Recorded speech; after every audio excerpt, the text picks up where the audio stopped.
Guys, कैसे हो आप सब। अब मैं आपको बताने वाला हूं कि एमपीटॉस पोर्टल का फॉर्म का ओपन हो चुकी है डेट, जिसमें आपने प्रोफाइल तो क्रिएट किया था पहले। कहीं जल्दबाजी में बहुत से लोगों ने प्रोफाइल पे अपडेट करते मतलब डाटा प्रोफाइल क्रिएट करते समय कई गलतियां कर दी हैं। उनको सुधारा कैसे जाए। जो यदि आपने जो गलतियों को सुधारा नहीं है तो आपका फॉर्म रिजेक्ट हो जाएगा और आपको स्कॉलरशिप नहीं मिलेगी, क्योंकि आप जो गलत इनकम सर्टिफिकेट अपडेट किया आपने प्रोफाइल क्रिएट करते समय और आपकी अपडेट हो चुकी है, तो आपने जो प्रोफाइल में जाकर के आपने उसको अपडेट नहीं किया, तो आपको गलत इनकम सर्टिफिकेट अपलोड करने की वजह से आपका फॉर्म रिजेक्ट भी हो सकता है। और इसी प्रकार से कई जानकारियां जो आपने अपडेट नहीं किया है और आपने प्रोफाइल क्रिएट करते समय अपने फॉर्म तो भर दिया, आपकी प्रोफाइल क्रिएट हो गई, परंतु आपने जो गलत डाटा उसमें डाला होगा तो उसको अपडेट कैसे करोगे, इसको अब मैं सब कुछ आज की वीडियो में कवर करूंगा। तो आपको निवास सर्टिफिकेट जैसे आपने अपडेट किया और उसमें आप कोई संशोधन हो चुका है, डिजिटल आपने निवास बनवाया उसमें आपको संशोधन हो चुका है, तो आप उसको अपडेटेड वाला डाटा उसमें कैसे अपडेट करेंगे। आपका इनकम सर्टिफिकेट हो गया, आपकी पर्सनल डिटेल्स जैसे हो गए, नेम, फादर नेम वगैरह, आपको कैसे अपडेट करना है। जो कोई करेक्शन हुआ है तो उस सिचुएशन में आप कैसे अपडेट करोगे, डेट ऑफ बर्थ कैसे अपडेट करोगे, ये सब कुछ मैं आपको बताऊंगा। साथ में ही आपको जैसे मैं पहला पॉइंट बता रहा हूँ कि आपको सबसे पहले आपकी पर्सनल डिटेल किस प्रकार से अपडेट करना है। दूसरा टॉपिक आपका जैसे पॉइंट है कि आपको अपना कास्ट सर्टिफिकेट कैसे अपडेट करना है। तीसरा आपको इनकम सर्टिफिकेट कैसे अपलोड करना है। चौथा आपको पॉइंट रहेगा आपको डोमिसाइल किस प्रकार से अपडेट करना है। पांचवा आपको पासवर्ड किस प्रकार चेंज करना है। पासवर्ड चेंज करना इसलिए भी कम जरूरी हो जाता है क्योंकि आपका आईडी तो किसी के पास भी आसानी से मिल सकती है, परंतु आप जो पासवर्ड आपको खोल के कोई आपका फॉर्म रिजेक्ट ना कर दे, क्योंकि आप जो रिजेक्ट कर देगा आपको जानकारी नहीं होगी, आप फॉर्म को बीच में खोल नहीं रहे हैं और आपका फॉर्म रिजेक्ट हो गया है तो आपको वो संस्था तक फॉर्म ही नहीं पहुंचेगा। इसलिए आपको पासवर्ड जरूर अपडेट कर ले, जिससे कि आपको सिक्योरिटी पर्पस आपका फॉर्म कोई भी मिसयूज ना कर सके। उसके बाद आपको है आपको date of birth. Date of birth को भी आप ध्यान दीजिए, क्योंकि डेट ऑफ बर्थ सिर्फ एक ही बार अपडेट की जा सकती है, इसको बार बार अपडेट नहीं किया जा सकता। इसलिए आपको डेट ऑफ बर्थ भरते समय बिल्कुल सावधानी पूर्वक ही भरें।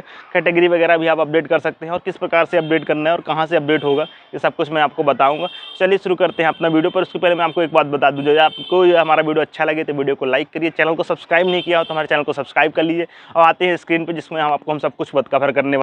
चलिए चलते हैं साइट पे। सबसे पहले आपको एमपीटॉस डाल के सर्च करेंगे तो आपको इस प्रकार से जनजाति कार्य एवं अनुसूचित जाति कल्याण विभाग की साइट पे पहुंच जाएंगे, जिसमें आपको यूजर आईडी और पासवर्ड द्वारा लॉगिन करना होगा। जो आपको एमपीटॉस प्रोफाइल क्रिएट की गई है या पहले से आपने क्रिएट किया हुआ है तो उसको आप यहाँ पे आईडी पासवर्ड को इंटर करेंगे। यदि आपने जो न्यू यूज़र हैं आपने पहले से आईडी पासवर्ड नहीं क्रिएट है तो आप हमारा पुराना पिछले वीडियो देख सकते हैं, जिसमें हमने आपको एमपीटॉस का प्रोफाइल रजिस्ट्रेशन का पूरा स्टेप से वीडियो बताया हुआ है, तो उसके माध्यम से भी आप प्रोफाइल को क्रिएट कर सकते हैं। उसके बाद आपको लॉगिन करना होगा। तो यहाँ पे सबसे पहले आप जो लॉगिन क्रिएट है तो आपको यहाँ पे आईडी और जो आपकी प्रोफाइल आईडी है PR100 करके होती है उसे आप डालेंगे। फिर उसके बाद आपको यहाँ पे पासवर्ड को इंटर करना होगा। पासवर्ड को इंटर करने के बाद आपको सिक्योरिटी कैप्चा कोड यहाँ पे दर्ज करना होता है, जो यहाँ पे दिखाई दे रहा है। उसके बाद आपको लॉगिन पे क्लिक कर देंगे। लॉगिन पे क्लिक करने के बाद आपका देखिए इसमें खुल कर के आ गया कि आप पहले आप उसको पढ़ लीजिए क्या नोटिस है। क्या आपका बैंक खाता जनधन कियोस्क खाता है? यदि हाँ तो उसी में लिमिट बढ़ाएं, अथवा बैंक खाते का आधार लिंक करने हेतु अपनी बैंक शाखा से संपर्क करें। कृपया अपना आधार लिंकिंग सीडिंग बैंक चेक करने के लिए यहाँ पे क्लिक करें। यदि आप डीबीटी चेक करना चाहते हैं तो आप डायरेक्ट इस आपके एमपीटॉस पोर्टल पे ही डीबीटी चेक करने के लिए आपको पोर्टल पे दिया हुआ आप यहाँ पे अपना आधार नंबर डालेंगे और अपने रजिस्टर्ड मोबाइल नंबर पे OTP आएगा, जिसको डाल करके आप चेक कर सकते हैं आधार सीडेड है कि नहीं। तो देखिए यहाँ पर आपका डीबीटी के लिंक में आपको कहीं से भटकने की जरूरत नहीं, आप डायरेक्ट अपने एमपीटॉस पोर्टल से डीबीटी की स्टेटस चेक कर सकते हैं। दूसरा आपका देखिए यहाँ पे दिया है माई प्रोफाइल में आपको देखिए सारी चीज़ अपडेट करने के लिए दिया है एप्लीकेशन अप्लाई पे, और फिर एप्लीकेशन स्टेटस। जैसे आपको एप्लीकेशन अप्लाई करना है तो सबसे पहले एडमिशन ईयर आपका सिलेक्ट करना होगा कि आप किस ईयर के हैं। फिर उसके बाद किस टाइप का रेगुलर है कि फ्रेश है रिन्यूअल है। फिर उसके बाद फर्स्ट ईयर सेलेक्ट करके गो टू अप्लाई पे क्लिक करेंगे। यदि आप एक चीज़ और इसमें अपडेट करने के लिए लिखा है कि यदि आप विकलांग वगैरह हैं, निःशक्तजन हैं, तो आपको यहाँ पे ऑप्शन दिया हुआ है कि आप अपना अपडेट कर सकते हैं। उसके बाद आपको अपना स्टेट यहाँ पे सिलेक्ट करना होगा। स्टेट जैसे आप जो भी स्टेट के रहने वाले हैं। फिर उसके बाद अपना डिस्ट्रिक्ट सेलेक्ट करेंगे। डिस्ट्रिक्ट सेलेक्ट करने के लिए आपको देखिए सभी डिस्ट्रिक्ट की लिस्ट यहाँ पे दी हुई है। अपने जिले जिस कॉलेज में आपने एडमिशन लिया है जिस डिस्ट्रिक्ट के, तो उसको आप सेलेक्ट कर लेंगे। उसके बाद कॉलेज का नाम सेलेक्ट करना होगा। कॉलेज की list district wise sir simple तरीके से आपको अपने कॉलेज का नाम टाइप करके सर्च कर सकते हैं, जिससे आपको आसानी से आपके कॉलेज का नाम मिल जाएगा। यदि आप ड्रॉप डाउन द्वारा भी आप नीचे लिस्ट जारी है उसमें आप देख सकते हैं, सेलेक्ट कर सकते हैं। इसके बाद आपका आएगा जो है प्रवेश तिथि और एडमिशन आईडी। प्रवेश तिथि के लिए आपको कॉलेज से संपर्क कर लें तो आपको प्रवेश तिथि या आपके एडमिशन डाटा फॉर्म या एडमिशन रजिस्ट्रेशन फॉर्म में आपके एडमिशन डेट डली रहती है। आप उससे देख करके अपना एडमिशन डेट यहाँ पे फिल कर सकते हैं। उसके बाद आपको एडमिशन डेट के बाद आपको क्या होता है, एडमिशन एप्लीकेशन नंबर फिल करना होता है। और इसमें ये देखिए मैसेज आ रहा है, कृपया सही प्रवेश तिथि जांच करके ही दर्ज करें, अन्यथा नहीं तो आपका जो ये है आपका रजिस्ट्रेशन हो जाने के बाद आपका अपडेट नहीं हो पाएगा और आपका फॉर्म रिजेक्ट हो सकता है। इसलिए डेट जो है आपकी एडमिशन डेट वो एकदम से सही तरीके से डालें। उसके बाद आपको यहाँ पे देखिए अपना एडमिशन आईडी जो होती है कॉलेज के द्वारा जारी होती है, या एनरोलमेंट नंबर में भी एडमिशन आईडी कहलाती है किसी किसी की, या आपका एडमिशन रजिस्ट्रेशन का जो होता है उसको भी एडमिशन आईडी होती है। तो आपको जो डाटा कॉलेज के माध्यम से आपके द्वारा अपडेट किया जाता है वही एडमिशन आईडी जनरेट होती है आपकी। तो एडमिशन आईडी डाल करके आप यहाँ पे सर्च कर देंगे। तो सर्च करने के बाद देखिए आपका नीचे लिख करके आ गया कि एडमिशन आईडी, जैसे कभी कभी क्या है गलत एडमिशन आईडी आप डालेंगे तो वो एरर मैसेज दे देगा कि आपका एडमिशन जो डाटा है आपका अपलोडेड नहीं है। इसलिए आपको यहाँ पे जो अधीन है जिसके विभाग के अंदर उसका डाटा अपलोड नहीं किया गया है। इस प्रकार से आपको मतलब परेशानियों का सामना करना पड़ सकता है। जब आपका डाटा काउंसिल या नोडल के द्वारा अपडेट नहीं किया जाता है तो आपको यहाँ पे एरर आती है कि आपका डाटा अपलोड नहीं। फिर सेकंड एरर किस प्रकार से आपको फेस करनी पड़ जाती है वो भी हम दिखाएंगे इस वीडियो में। हम आज की वीडियो में यही कवर कर रहे हैं कि क्या क्या परेशानियाँ हो जाती हैं और क्या क्या उनको सॉल्व कैसे किया जाए, उनको सॉल्व करने की प्रोसेस क्या होती है, कि जो परेशानी आ रही है तो उसके लिए आप कहाँ जाओ, किससे आप संपर्क करें, कि इस प्रकार का जो एरर आता है पोर्टल में उसको कैसे दूर करें। तो आपको सबसे पहले यहाँ पे दूसरी पर्सन की जैसे हम आईडी डाल करके चेक कर रहे हैं कि बताएंगे कि आपको सेकंड एरर क्या हो सकती है और किस प्रकार से उसको सॉल्व करें। तो आप यहाँ पे अपना आईडी लॉगिन पे डालेंगे और पासवर्ड डाल करके आपको नीचे सिक्योरिटी कोड डला हुआ है उसको आप फिल कर देंगे। फिल करने के बाद आपको देखिए नीचे लिखा हुआ है लॉगिन ऑप्शन। लॉगिन ऑप्शन पे आपको क्लिक करने के बाद देखिए आपका ये यूज़र आईडी या पासवर्ड गलत का भी कभी कभी एरर देता है। तो इसका मतलब ये होता है जब कभी कभी वेबसाइट डाउन हो जाती है तो आपकी साइट पे आप अपना लॉगिन करेंगे तो आपका वेबसाइट पे जो है लॉगिन करने पे आपका लॉगिन नहीं होगा। ये कई बार एरर आएगा कि आपका लॉगिन नहीं हो रहा, आपकी गलत आईडी पासवर्ड गलत गया या गलत सिक्योरिटी कोड डाला गया। इसलिए आप थोड़ा सा आफ्टर सम टाइम आप ट्राई कर लो तो आपका आईडी जब जो साइट सही हो जाएगी, सर्वर की स्थिति सही हो जाएगी तो आपका खुल जाएगा। फिर उसके बाद आपको देखिए लॉगिन हो गया। लॉगिन होने के बाद आपको फिर से वही PMS एप्लीकेशन अप्लाई पे जाना होगा। अप्लाई पे जाने के बाद अपना यही आपको एडमिशन ईयर जो है आपको सेलेक्ट कर लेंगे किस ईयर का है। फिर उसके बाद फिर से रिन्यूअल है जो भी है आपको first year, go to apply पे क्लिक करेंगे। गो टू अप्लाई पे क्लिक करने के बाद आपको अपने स्टेट का नाम यहाँ पे सिलेक्ट करना होगा। स्टेट का नाम सेलेक्ट करने के बाद आपको अपने डिस्ट्रिक्ट का नाम सेलेक्ट करना होगा। डिस्ट्रिक्ट के बाद आपको कॉलेज का नाम सेलेक्ट कर लीजिए।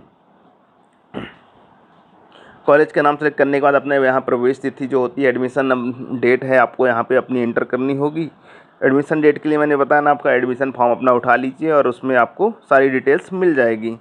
और उसके बाद आपको अपना प्रवेश तिथि के बाद एडमिशन आईडी जो होती है जारी होती है, आपको वो एडमिशन आईडी यहाँ पे इंटर करनी होगी। एडमिशन आईडी को इंटर करते समय आपको थोड़ा सा ध्यान दें कि कोई चीज़ें गलत डालेंगे तो आपको एरर देगा, इसलिए आपको सारी चीज़ें सही एवं करेक्ट होनी चाहिए तभी होगा। अब देखिए दूसरी एरर हमने बताया कि जैसे आपकी डेट ऑफ बर्थ जब मिसमैच होता है तो आपको कैसे दिक्कत जाती है। देखिए फिर से मैं क्लिक कर रहा हूँ तो इसमें एरर आ रहा है कि आपका डेट ऑफ बर्थ नहीं मैच कर रहा है आपके रिकॉर्ड से, इसीलिए आपको ये एरर हो रही है। तो इसको डेट ऑफ बर्थ को मैच कराने के लिए आपको सबसे पहले अपने संबंधित कॉलेज से संपर्क करना होगा और आपको संबंधित कॉलेज के द्वारा आपके जो कॉलेज का आईडी लॉगिन होता है उसके माध्यम से वो आपकी डेट ऑफ बर्थ को करेक्शन कर सकते हैं। अभी नई वेबसाइट पे मतलब जो MPTOS पे तुरंत मतलब हाल ही जून में मंथ में अभी लास्ट में आपको अपडेट करने का डेट ऑफ बर्थ अपडेट करने का कॉलेज आईडी पे ऑप्शन दे दिया। नहीं तो पहले बहुत परेशानियां होती थी आपको डेट ऑफ बर्थ अपडेट करने में। फिर से हम थर्ड एरर के लिए हम चल रहे हैं कि आपको थर्ड एरर किस प्रकार से आपको फेस करनी पड़ सकती है। जैसे कि आप अपना लॉगिन कर रहे हैं और लॉगिन करने के बाद उसको किस प्रकार से आप उसको परेशानियाँ हो सकती है उसको फिर आपको उसका हम सॉल्व भी बताने वाले हैं, किस प्रकार से आप उसको करेक्शन या सही करवा सकते हैं। तो आप सबसे पहले अपना वो MPTOS लॉगिन पे जाएं और MPTOS लॉगिन पे क्लिक कर दें। पासवर्ड को एंटर करेंगे। पासवर्ड को एंटर करने के बाद आपको यहाँ पे नीचे देखिए पासवर्ड को एंटर करेंगे। पासवर्ड को एंटर करने के बाद आपको नीचे सिक्योरिटी कोड दिया है, उसके बाद आपका लॉगिन। वही सेम प्रोसेस आपको बार बार मतलब मतलब लॉगिन करना होगा। और देखिए हर सभी को आप ये ध्यान दीजिए कि सभी फॉर्म अलग अलग है। इसमें देखिए केवाईसी का इशू दे रहा है, मतलब आपने प्रोफाइल तो क्रिएट कर दिया पर अभी आपने केवाईसी नहीं किया, इसलिए सबसे पहले आपको आधार इस नंबर को यहाँ पे डाल करके आपको ओटीपी के माध्यम से केवाईसी करनी होती है। तो ये आपकी ये थर्ड एरर हो गई, जिसमें आपको केवाईसी के बारे में बताया गया कि आपकी केवाईसी नहीं होती है तो आपको किस प्रकार से एरर होती है। इसको आप सिंपल तरीके से आप आधार केवाईसी करा करके या बायोमेट्रिक केवाईसी करा करके आप इसको सॉल्व कर सकते हैं। इसको आपको कहीं कॉलेज वगैरह जाने की जरूरत नहीं, ये स्टूडेंट के द्वारा खुद से किया जा सकता है। आपको मोबाइल से भी कर सकते हैं और पीसी से या किसी शॉप पर जा करके आप बायोमेट्रिक द्वारा भी आप अपने अटेंडेंस को केवाईसी जो है आपकी आधार कार्ड की उसको कर सकते हैं। हम यहाँ पे अब चौथा स्टेप पे आ गए हैं, जिसमें हम अपना आईडी और पासवर्ड डाल रहे हैं, जिसमें आपको अब चौथी प्रॉब्लम क्या आपको फेस करनी पड़ सकती है ये भी हम बताएंगे। मतलब आपको पोर्टल में कई तरह से प्रॉब्लम होती हैं, जिसको दूर करने का भी तरीका हम बता रहे हैं और किस प्रकार से आपको वो शो करती हैं। तो हम यहाँ पे देखिए लॉगिन कर दिया। लॉगिन करने के बाद देखिए लॉगिन हो गया। लॉगिन होने के बाद आपको देखिए यहाँ पे फिर से जाएंगे पीएमएस पे, एप्लीकेशन अप्लाई पे जाना होगा। एप्लीकेशन अप्लाई पे जाने के बाद आपको सेशन फिर से सेलेक्ट कर लेंगे, आपका जो सेशन है वो सिलेक्ट कर लेना होगा। सेशन के बाद आपको ये फर्स्ट ईयर सेलेक्ट करने के बाद गो टू अप्लाई पे गए। गो टू अप्लाई के बाद आप देखिए अपना यहाँ पे स्टेट सेलेक्ट कर लेंगे, जो आपका स्टेट यहाँ पे दिया हुआ है। उसके बाद डिस्ट्रिक्ट सेलेक्ट कर लेंगे। डिस्ट्रिक्ट के बाद आपको यहाँ पे कॉलेज का नाम सेलेक्ट करना होगा। कॉलेज का नाम हमने बताने की लिस्ट जारी रहती है। फिर आपको एडमिशन डेट यहाँ पे फिल करनी होती है। एडमिशन डेट के बाद आपको अपना करेक्ट एडमिशन डेट यहाँ पे फिल करेंगे। उसके बाद आपको एडमिशन आईडी नंबर यहाँ पे फिल करना होगा। तो एडमिशन डेट हम यहाँ पे अपनी फिल कर रहे हैं। फिर उसके बाद अपना एडमिशन आईडी यहाँ पे एंटर कर रहे हैं। एडमिशन आईडी के लिए भी मैंने बता दिया कि एनरोलमेंट कॉलेज कई जगहों से आप संपर्क करके अपना एडमिशन आईडी ले सकते हैं, या आपका काउंसलिंग वगैरह के टाइम पे भी जारी होती है उस आईडी के बाद। फिर आपको इसमें देखिए फिर से मैं एरर को दिखा रहा हूँ क्या